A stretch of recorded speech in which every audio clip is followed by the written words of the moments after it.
Dear student, स्वागत है आप सबों का परफेक्ट पुस्तक में। आज हम डिस्कस करेंगे जीके का सेट नंबर 11। हर बार की तरह फिर से 25 क्वेश्चंस लेके और बहुत ही तगड़ा सेट लेके आया हूँ। एकदम दमदार सेट है जिसमें कि मल्टीपल टाइम्स जो क्वेश्चंस पूछे गए हैं, 3 टाइम्स से ज़्यादा आ चुके हैं क्वेश्चन, 3 बार से ज़्यादा पूछा जा चुका है। उन क्वेश्चन का सेट लेके आया हूँ।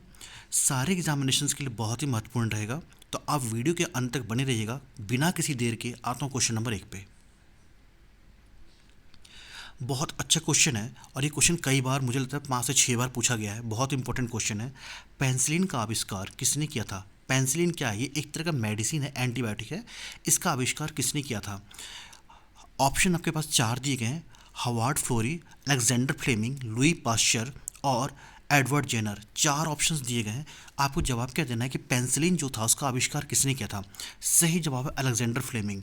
देखिए, इसकी जो आविष्कार की थी उन्होंने 1928 ईस्वी में किया था। 1928 में इसका आविष्कार हो गया था, लेकिन पेनिसिलिन का चिकित्सा में यानी मेडिसिन के तौर पे जब इसका यूज़ होना शुरू हुआ वो हुआ था 1941 से। तो ये 2 बात लिखने लायक थी कि जो अलेक्जेंडर फ्लेमिंग में पेनिसिलिन की खोज की वो तो 1928 में कर लिया था, लेकिन चिकित्सा के तौर पर जो चिकित्सीय इस्तेमाल हुआ पेनिसिलिन का वो हुआ 1941 ईस्वी से। ये बहुत इंपॉर्टेंट क्वेश्चन था।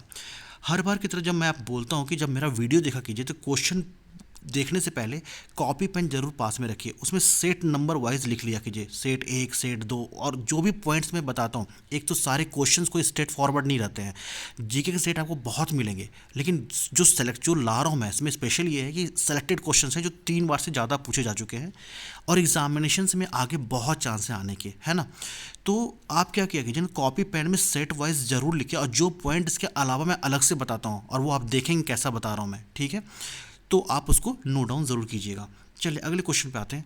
नगर होल, और कहीं कहीं आपको नगरा होल भी मिलेगा। तो नगर होल राष्ट्रीय उद्यान किस राज्य में है? बहुत अच्छा क्वेश्चन है। तो सही जवाब है मध्य प्रदेश, राजस्थान, कर्नाटक और उत्तराखंड। इसके किसी पहले जीके में हम जब बता रहे थे तो उसमें कर्नाटक के किसी क्वेश्चन का आया था और उसमें हमने नगरा होल का नाम भी लिया था। अगर आप वो सेट देखे होंगे तो उसका जवाब जरूर दे देंगे। तो उसका सही जवाब था कर्नाटक। कर्नाटक में बहुत सारे फेमस नेशनल पार्क्स हैं, राष्ट्रीय उद्यान है।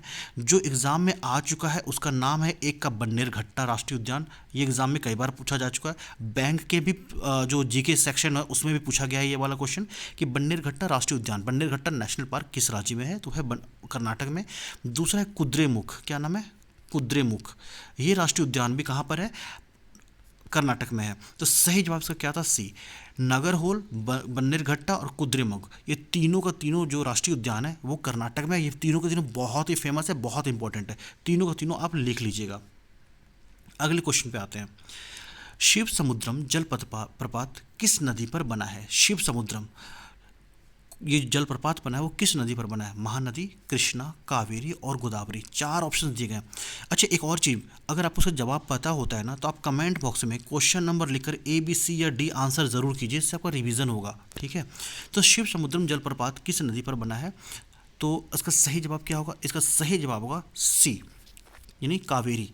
ये कब बना था? तो 1902 ईस्वी में बना था और इसका लक्ष्य था जल विद्युत बनाना। क्या बनाना? जल विद्युत बनाना इस जलप्रपात से। और ये किस राज्य में है? तो यह कर्नाटक में, ठीक है। तो सी इसका राइट आंसर हो गया। अगले क्वेश्चन पे आते हैं। तो दोस्तों, हम लोग जो वीडियो लेके आते हैं ना वो आते हैं सोमवार, सोमवार यानी मंडे, वेडनेसडे यानी बुधवार जो आज का दिन है, और फ्राइडे यानी शुक्रवार। सप्ताह के 3 दिन वीडियो लेके आते हैं। टॉप सेलेक्टेड क्वेश्चंस होते हैं जो एग्जामिनेशंस में 3 टाइम प्लस, जहां देखता हूँ कोई क्वेश्चन 3 बार से ज़्यादा आ गया उसको उठा लेता हूँ, ठीक है। क्योंकि एग्जामिनर का ना कहीं ना कहीं उस पर कुछ ज़्यादा फोकस रहता है कि ये क्वेश्चन वो बार बार रिपीट कर रहे होते हैं। तो मंडे यानी सोमवार, बुधवार और शुक्रवार को सीरीज़ आती है हमारी 25 क्वेश्चन की, जो कि आपको मैं बता रहा हूँ, अभी पढ़ा रहा हूँ। क्वेश्चन पे आते हैं फिर से। क्या है क्वेश्चन? है कि प्याज का कौन सा भाग जो होता है वो खाद्य होता है, नहीं प्याज का जो आप खाते हो वो कौन सा भाग है? तना है, पुष्प है, जड़ है या पत्ता है? 4 ऑप्शंस दिए गए हैं आपके पास। तो प्याज का खाने वाला जो भाग होता है ना उसको तना है, वो ए इसका राइट आंसर है। ये बहुत इंपॉर्टेंट क्वेश्चन है, ठीक है। अगले क्वेश्चन पे आते हैं। कैडमियम प्रदूषण से कौन सा रोग होता है? कैडमियम प्रदूषण होता क्या है? देखो समझना इस चीज़ को। कैडमियम प्रदूषण या पारा प्रदूषण से कौन सा रोग होता है? क्वेश्चन बहुत आम तौर पर देखा गया एग्जामिनेशन में, पारा के प्रदूषण से कौन सा रोग होता है? तो पारा प्रदूषण क्या, आप ये एयर पोल्यूशन है? नहीं, ऐसा नहीं है। होता क्या है, जब आप पानी पी रहे होते हैं तो पानी जो दूषित पानी होता है उसमें अगर कैडमियम का मात्रा ज़्यादा हो जाता है, कैडमियम का केमिकल फार्मूला होता है CD, क्या होता है? CD। तो अगर ये मात्रा बढ़ जाती है तो कौन सा रोग होता है? या फिर पारा की मात्रा जो होती है वो बढ़ने से कौन सा रोग होता है? तो कैडमियम प्रदूषण से कौन सा होता है? इटाई होता है, अस्थमा होता है, मीनी माता होता है, या मधुमेह होता है। 4 ऑप्शंस फिर से आपके सामने है। तो क्वेश्चन है कि कैडमियम प्रदूषण से कौन सा रोग होता है? वो होता है इटाई रोग होता है। और अगर पूछा जाए, क्वेश्चन ये आ चुका है इसलिए बोल रहा हूँ, इसको लिख लीजिए। और इसीलिए मैं बोलता हूँ मेरा क्वेश्चन जब देखा कीजिए तो कॉपी पेन जरूर रखा कीजिए। पारा प्रदूषण से कौन सा रोग होता है? तो वो होता है मीना माटा। मीना माटा रोग जो होता है वो प्रदूषण किससे होता है? पारा के प्रदूषण से होता है। क्लियर है? ये क्वेश्चन भी लिख लीजिए, बहुत इंपॉर्टेंट है। अगले क्वेश्चन पे आते हैं।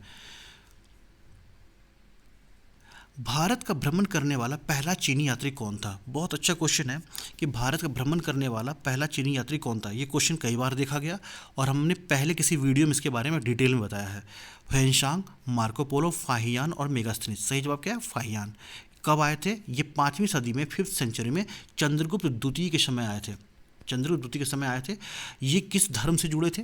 ये बौद्ध अनुयायी थे और इनका लक्ष्य था कि बौद्ध धर्म का जितना प्रचार प्रसार कर सके। क्लियर हो गया?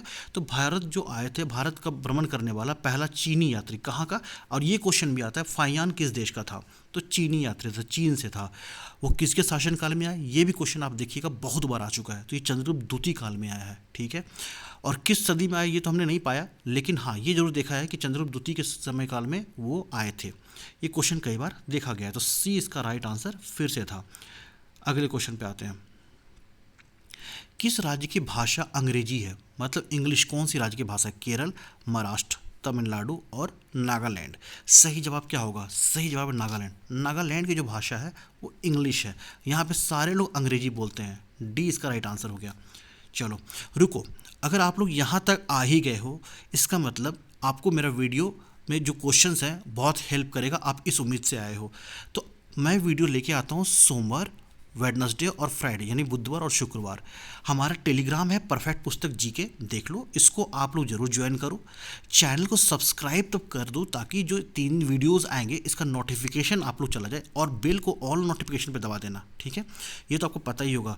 और जाते जाते प्लीज़ वीडियो को लाइक जरूर कर देना। अगर मेरा पढ़ाने का तरीका आपको कैसा लगा, आपको कुछ सीखने को मिला नहीं मिला, आप कमेंट बॉक्स में ज़रूर लिखना कि मैं कैसा पढ़ा रहा हूँ आप लोगों को। ठीक है? बहुत मेहनत करता हूँ आप लोगों के लिए, तो वीडियो लेके आता हूँ, है ना? तो आप प्लीज़ लाइक ज़रूर कर देना वीडियो को, और वीडियो ऐसा चाहिए तो चैनल को सब्सक्राइब कर देना। चलो आते हैं क्वेश्चन नंबर 8 पर। संयुक्त राष्ट्र संघ की स्थापना कब हुई थी? बहुत बढ़िया क्वेश्चन है। ये क्वेश्चन तो बहुत ही स्ट्रेट फॉरवर्ड, लेकिन संयुक्त राष्ट्र संघ के बारे में बहुत कुछ अभी जानेंगे। आप इस पॉइंट को लिखना मत भूलिएगा, सारे पॉइंट लिखेंगे। देखो ऑप्शन है 1955, 1945, 1950, 1947। 4 ऑप्शंस दिए गए। क्वेश्चन क्या कर रहा है? संयुक्त राष्ट्र संघ, यूनाइटेड नेशंस जो है उसकी स्थापना कब हुई? उसकी स्थापना हुई थी 1945 में। डेट क्या था? वो था 24 अक्टूबर 1945। 1945। अब आते हैं संयुक्त राष्ट्र संघ के बारे में थोड़ा जानते हैं। देखो ये एक अंतर्राष्ट्रीय संगठन है। इसके 6 अंग हैं। पहला अंग है महासभा, लिख लीजिए इसका 6 अंग है। पहला अंग है महासभा। ये क्वेश्चन ऐसा आता है कि 4 ऑप्शन दे दिया आपको, इसमें से कौन सा संयुक्त राष्ट्र संघ का अंग नहीं है, ऐसा क्वेश्चन पूछता है। क्लियर है? या फिर दे देगा महासभा, राज्यसभा, विधानसभा, कुछ भी ऑप्शन दे देगा, कह देगा इसमें बताइए कि कौन सा ऐसा ऑप्शन है जो कि संयुक्त राष्ट्र संघ का अंग है, लेकिन उल्टा ज़्यादा पूछता है। दूसरा है सुरक्षा परिषद, सुरक्षा परिषद 2 हो गया। तीसरा है आर्थिक और सामाजिक परिषद, आर्थिक एवं सामाजिक परिषद 3 हो गया। कौन सा? महासभा, सुरक्षा परिषद, आर्थिक और सामाजिक परिषद 3 हो गए। हमने कितना अंग बताया? 6 अंग बताया। चौथा है न्यासी परिषद, न्यासी परिषद। 5वां है अंतर्राष्ट्रीय न्यायालय, ये बहुत बार क्वेश्चन आ चुका है, अंतर्राष्ट्रीय न्यायालय। और छठा है सचिवालय, सचिवालय। ये बहुत इंपॉर्टेंट क्वेश्चन थे। कौन कौन से थे फिर से लिख लेना। महासभा, सुरक्षा परिषद, आर्थिक एवं सामाजिक परिषद 3 हो गए, न्यासी परिषद 4 हो गया, अंतर्राष्ट्रीय न्यायालय 5 हो गया और सचिवालय 6 हो गए।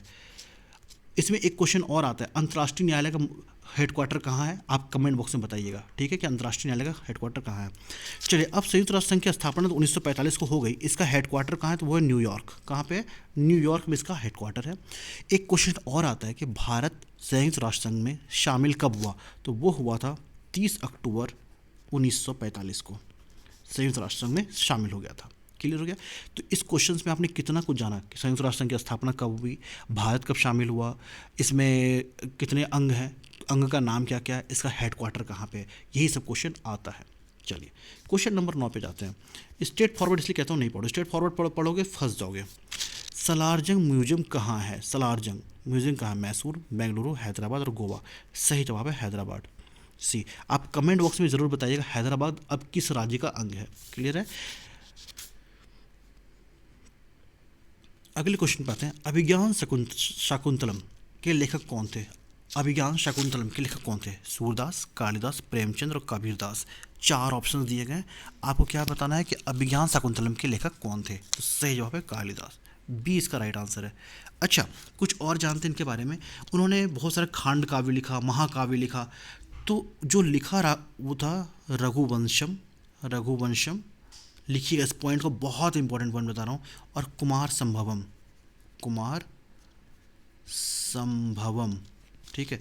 ये 2 जो थे महाकाव्य थे जो कबीरदास ने लिखा था। एक तो अभिज्ञान शकुंतलम क्वेश्चन में आपने जवाब पढ़ लिया, इसके अलावा जो क्वेश्चन आप कॉपी में लिख लीजिए, और ये क्वेश्चन आ चुके कई बार, रघुवंशम और कुमार संभवम, ये 2 महाकाव्य उन्होंने लिखा, और 2 खंड काव्य लिखा। एक का नाम था ऋतु संहार, ऋतु संहार, और दूसरे का नाम था मेघदूतम।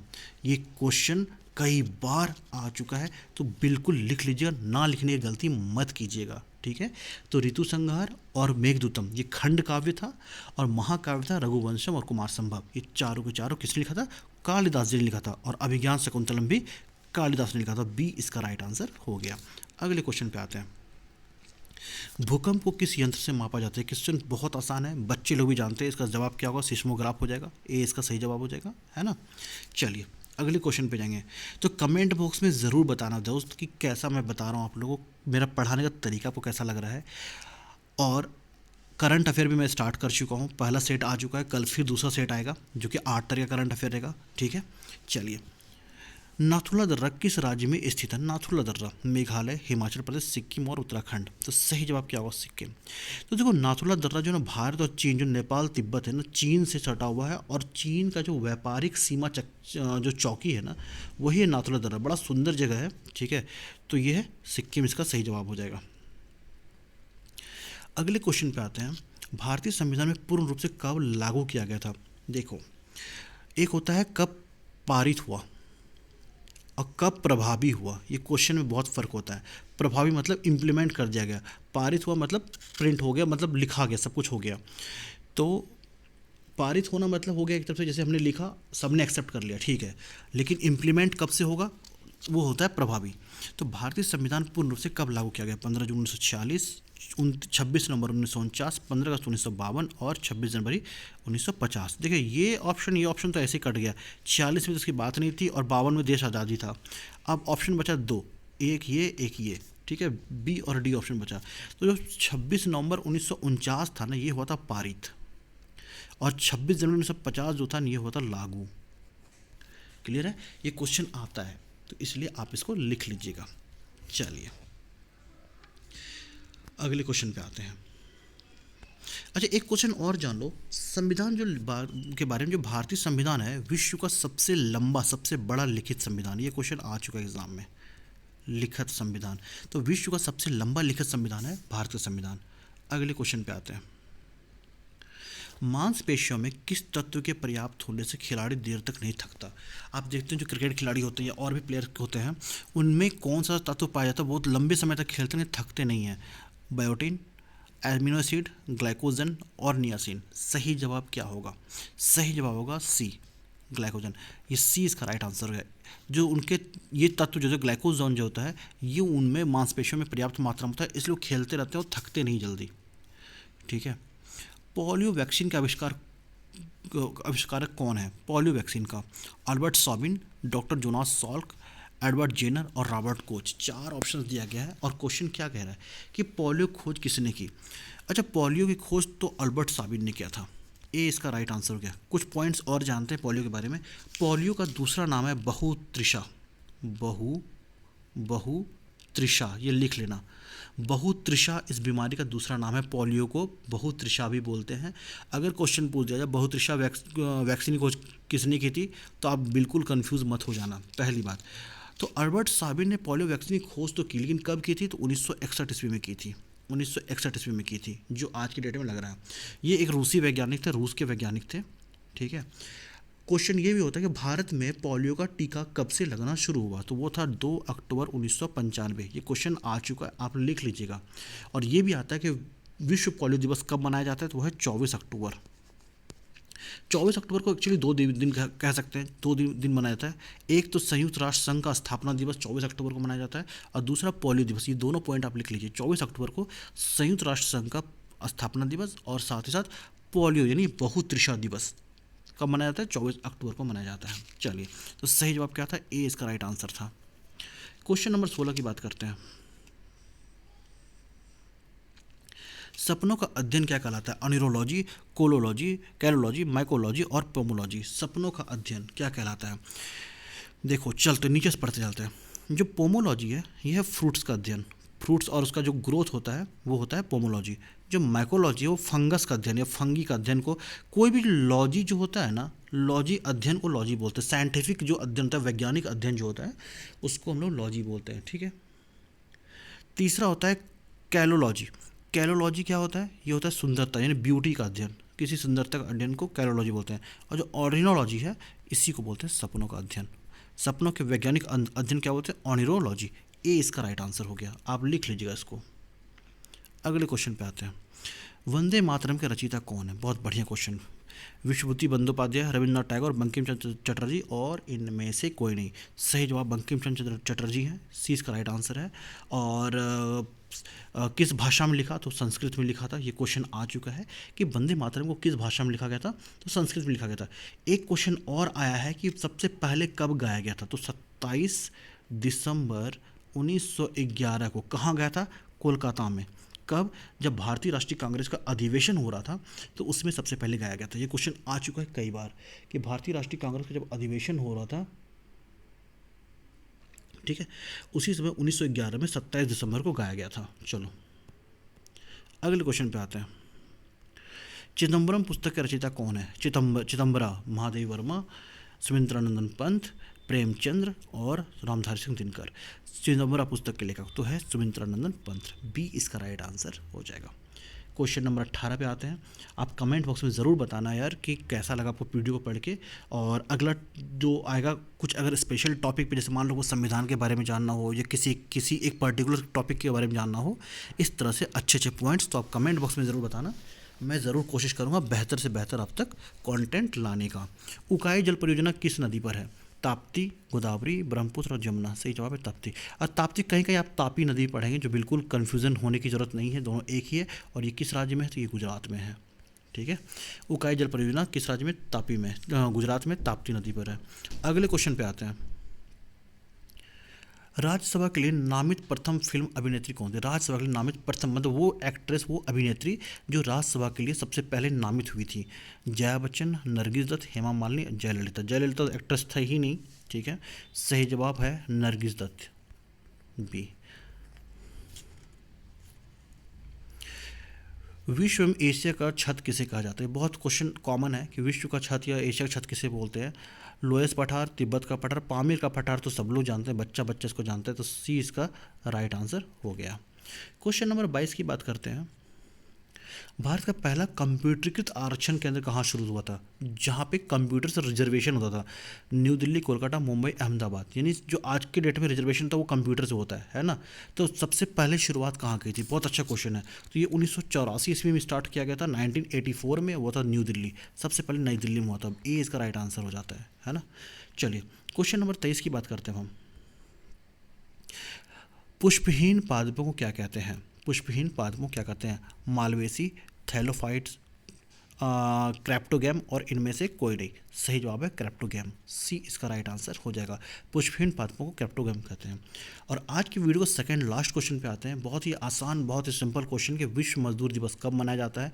1 जून नो, 5 अगस्त नो, 21 अप्रैल नहीं, 1 मई को हर साल विश्व मजदूर दिवस मनाया जाता है। ये क्वेश्चन कई बार पूछा जा चुका है। अगले क्वेश्चन पे आता है आज की वीडियो आखिरी क्वेश्चन है, किस देश में 5 सूर्य निकलता है? 5 सन किस देश में निकलता है? बहुत इंपॉर्टेंट क्वेश्चन है। तो है रूस, चीन, ताइवान, जापान। सही जवाब क्या होगा? चीन। उत्तरी चीन में ठीक है, ऐसा प्रतीत होता है कि वहाँ पर 5 दिशाओं से सूर्य की लाइट आ रही है। ठीक है, इसलिए वहाँ पे कहा जाता है कि 5 देशों का 5 सूर्य निकलता है। अच्छा, सूर्य निकलने की अगर बात आई तो कुछ क्वेश्चन और जानते हैं। उगते हुए सूर्य किसका देश बोलते हैं? जापान को। इसको उगते हुए सूर्य का देश बोलते हैं, उगते सूर्य का देश। क्लियर है? अच्छा, सबसे पहले विश्व में, क्वेश्चन को लिखिएगा, जो विश्व में सनलाइट आता है, सूर्य का सनराइज होता है विश्व में पूरा, सबसे पहले किस देश में होता है? ये क्वेश्चन बहुत इंपॉर्टेंट है कि विश्व में सबसे पहले किस देश में सूर्य निकलता है? तो है न्यूजीलैंड। न्यूजीलैंड में सबसे पहले सूर्य निकलता है। ठीक है, और कौन सा ऐसा देश है जहाँ पर हरा सूर्य निकलता है, ग्रीन सनलाइट निकलता है? ठीक है, सन निकलता है, तो वो है नॉर्वे। नॉर्वे।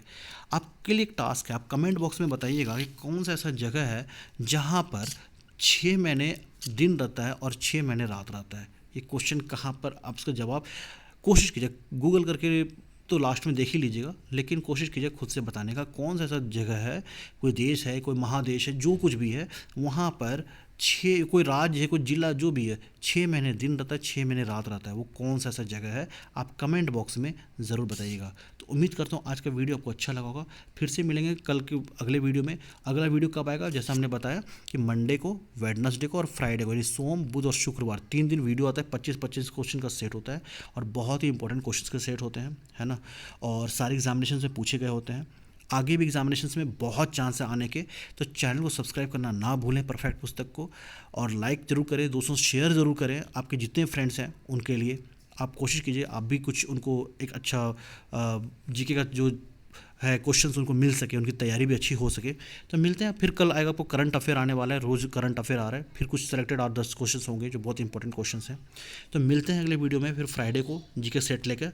तब तक के लिए अलविदा। जय हिंद, जय भारत, गुड लक।